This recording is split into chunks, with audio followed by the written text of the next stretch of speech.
19, 2016, Muhammad Qasim saw a dream. In this dream, we were in a very huge building, and the ones who ran the building made such a system which prevented anyone from escaping. I was very concerned with this system and I wanted to escape, but I could not find a way out. Then in a dream within, Allah told me there's a way out. Search for it and I will help you. I immediately started searching and I met a few people. I told them that Allah has told me there's a way out of this system. Come, let's go and find it. But they said, are you mad? No one has ever escaped this building, and even if they did, we have no clue how. So don't waste your time and don't waste our time. Why don't you just keep on living in this building like everyone else? I said in my mind, you mean live like a slave? I refused to accept that, so I continued my search. I found some powerful people who had many followers. I told them there's a way out of here. They replied saying, take him to a doctor. This is a madman. They took me to a doctor and the doctor said to them that there's a defect in his heart and there's no cure. After seeing this, I became worried. No one was listening to me and Allah hasn't helped me yet either. I became annoyed, so I left. I passed by several halls, one after another, until I reached a place where there was the light of the sun, and that light was shining on one or two people. They looked at me and one of them said, look how beautiful his sweater is.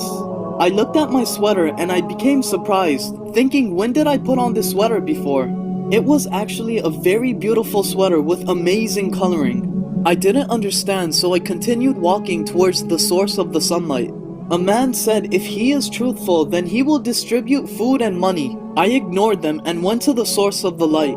It was a small hole in the wall where the sunlight was coming from. I became happy but said this hole is not big enough for me to escape. I stuck my hand in to see if I could make it bigger and it expanded by little. So I inserted both hands and my head and I was able to climb out. I became very happy knowing the help of Allah had come. I went forward and found my home. In my house, there were many birds inside cages, and they were hungry and chirping loudly. Then I thought, how can I feed them since I have nothing to feed them with? I became worried, so I clenched my hands into a fist and felt grains of food. I poured the grain into the container of one of the birds until it became filled, and my hands also remained filled with grains, and I was amazed, thinking, where are these grains coming from? Then I gave a little amount to every bird, fearing that the grains in my hand might run out, but they didn't. And then I gave them water just like that, and they were all eating. I became very tired after doing all this and told myself how this is difficult work. I opened the door of their cages and told them to go out in the morning and find their sustenance and come back to your cages in the evening. And also, keep your cages clean. All of them agreed and said we will obey everything you commanded.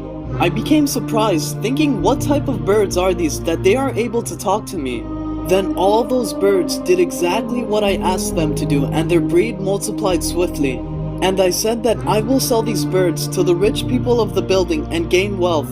And I should also do something else to impress the people of the building. And I should surpass them so that they will have to accept my terms.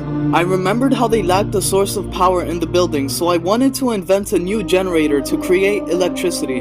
Then a powerful and new generator appeared in front of me by the mercy of Allah. I became amazed that I just thought about it and Allah made it into a reality. Then I said to the people of that building that I invented a very easy and new formula to generate electricity.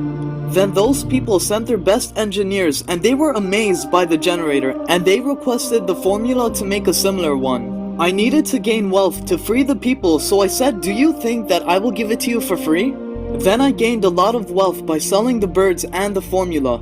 I freed many people from the building by giving money to the owners, and I distributed money amongst the people and gave them food, as well as a place to live. There was still more people in the building and I was debating whether I should give the rest of the food and money to all of them or not. I know I would feel ashamed if the money finishes and I couldn't save the others and distribute to them. And Allah said from the sky that those people who do not despair from the mercy of Allah and remain patient, then Allah gives such a reward to them. And the treasures of Allah do not end by distributing. Instead, they constantly increase. And Allah is dominant over what He does, but most people know not.